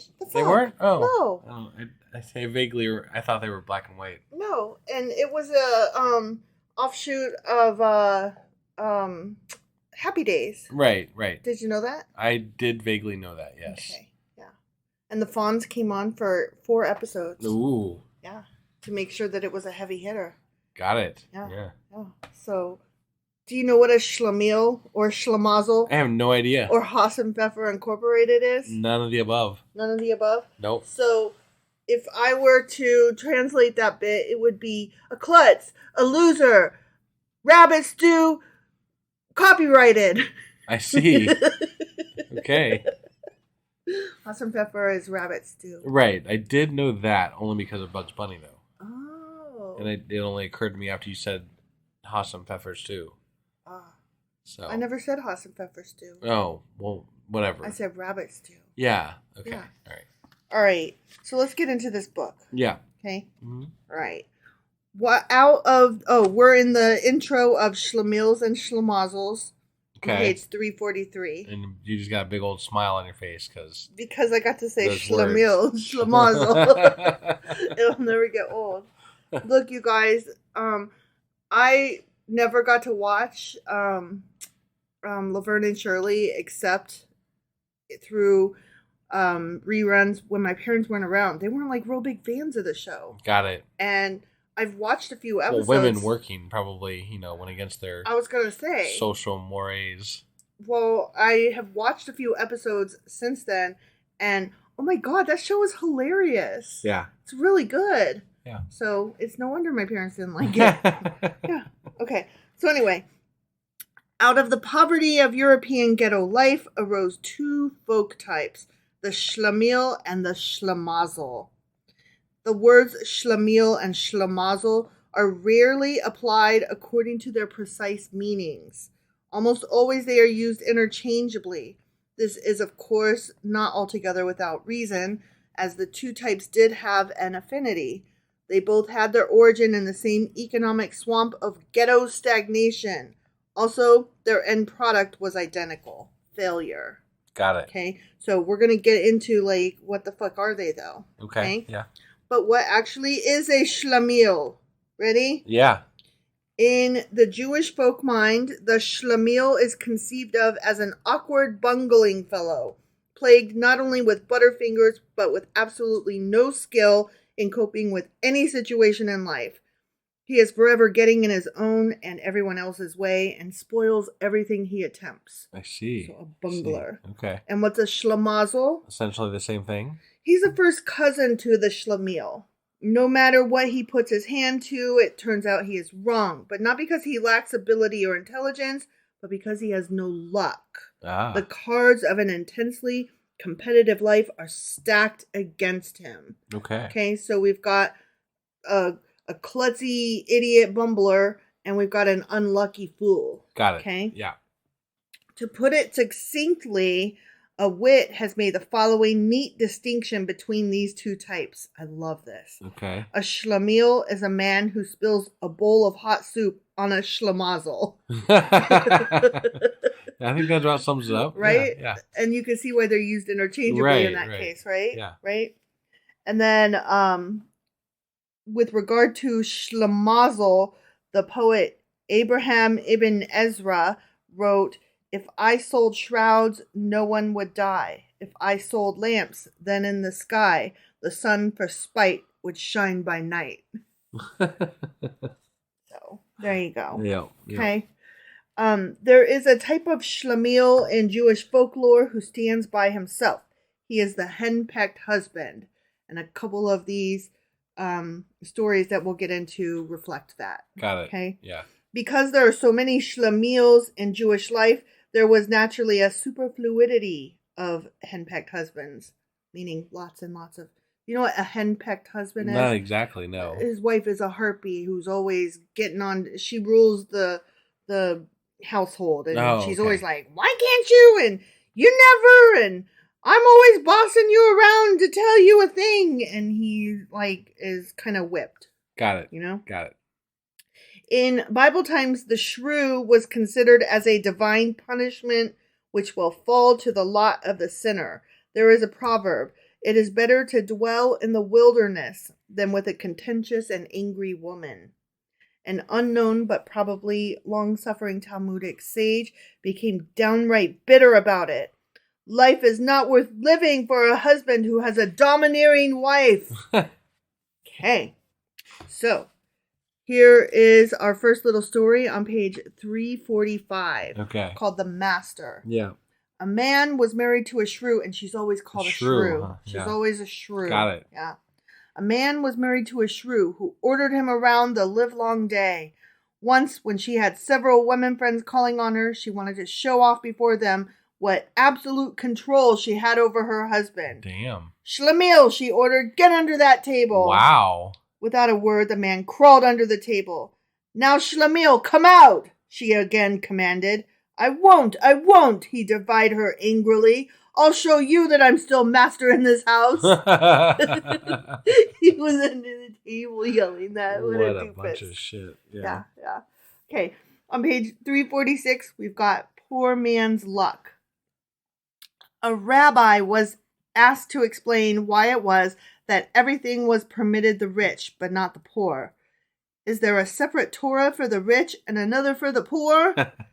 It's all a matter of luck, answered the rabbi. Moses came down from Mount Sinai and found that the Jews had fashioned a golden calf. He got so angry about it that he went and shattered the 10 Commandments. The tables of the law, as you know, were made of the most precious gems. When the multitude saw Moses break them, they leaped forward to pick up the valuable pieces that fell in every direction. Now, who do you think had all the luck in the world? The rich, of course. They picked up all the pieces on which was written, "Thou shalt."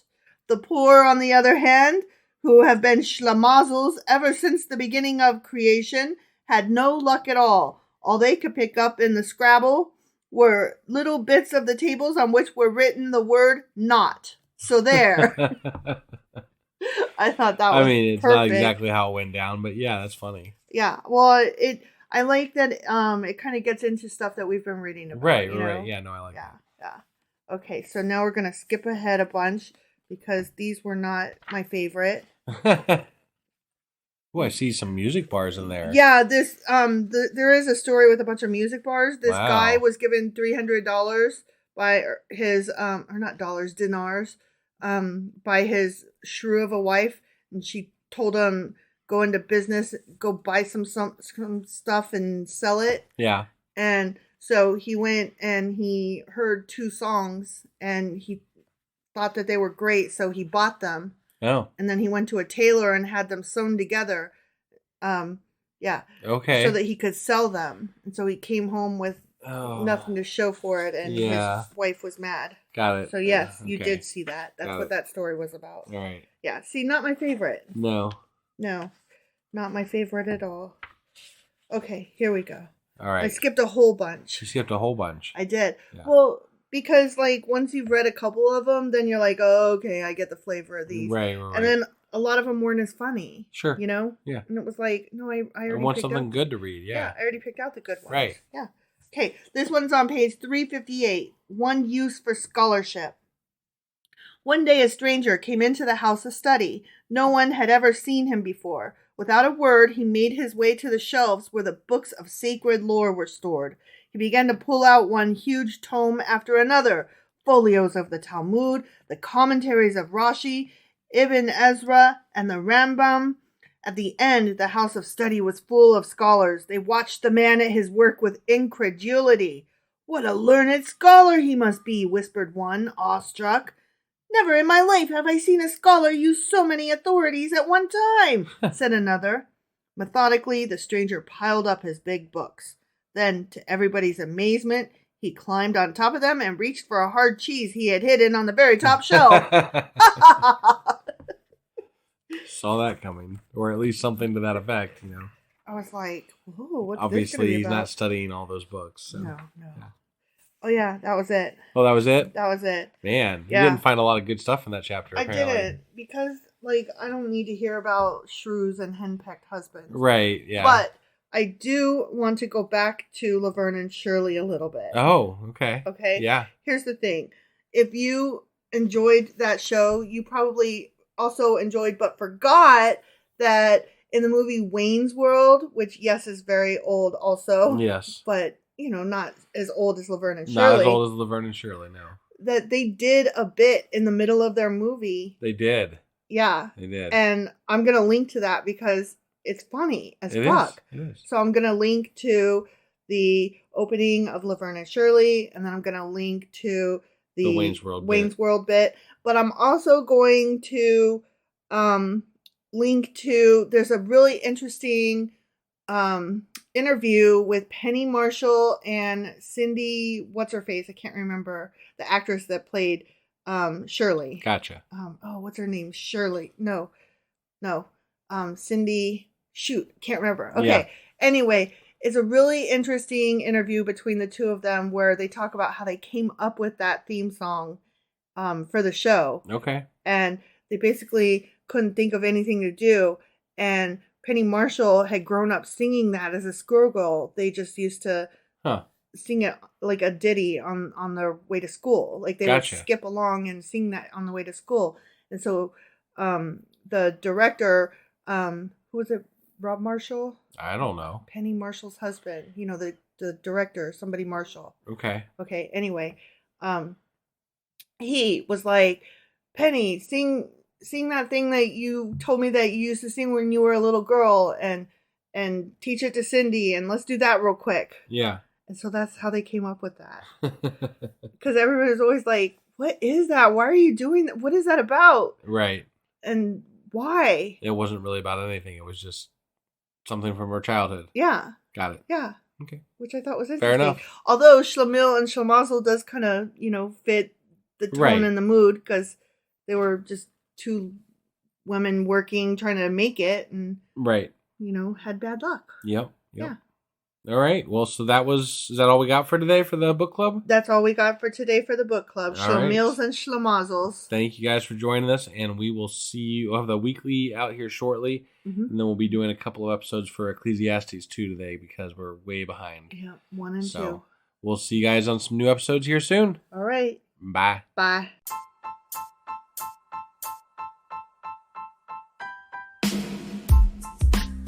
Hey, wife, I guess that's the end? But husband, that's just sad. It doesn't have to be. We are on lots of social media platforms like Twitter. Our handle there is sacrilegious_D. For D's nuts. Oh my God. Stop doing that. Anyway, we're also on Facebook, Instagram, and Pinterest. There's a link to all of our social media sites at our website. Ooh, we have a website? Yeah, it's sacrilegiousdiscourse.com, where you can also find a link to our merch shop. We have a merch shop? Yep, we have podcast-themed clothing, mugs, notebooks, and more, as well as an atheist and science-themed products. Wow, our fans should really go check that out right now. Definitely. They can get in touch with us by sending an email to sacrilegiousdiscourse@gmail.com. But before they do that, we could really use some help. Oh yeah? With what? Well, it's not free running the podcast, and we need some financial support in order to get better equipment, which will free up time so we can concentrate on our podcast and our fans. Okay, so what should they do? Head over to patreon.com/sacrilegious discourse and sign up as a contributor on our podcast. Supporters there receive additional bi-weekly episodes that we record just for our Patreon members for as little as $2 a month. Also, we'd really appreciate it if you would like and subscribe on whatever platform you're using. And Apple Podcast reviews help us out tremendously. Like and subscribe. Leave an Apple review. Join us on Twitter. Support us on Patreon. That's a lot of instructions. Don't forget to say thanks. Thanks. Okay, bye.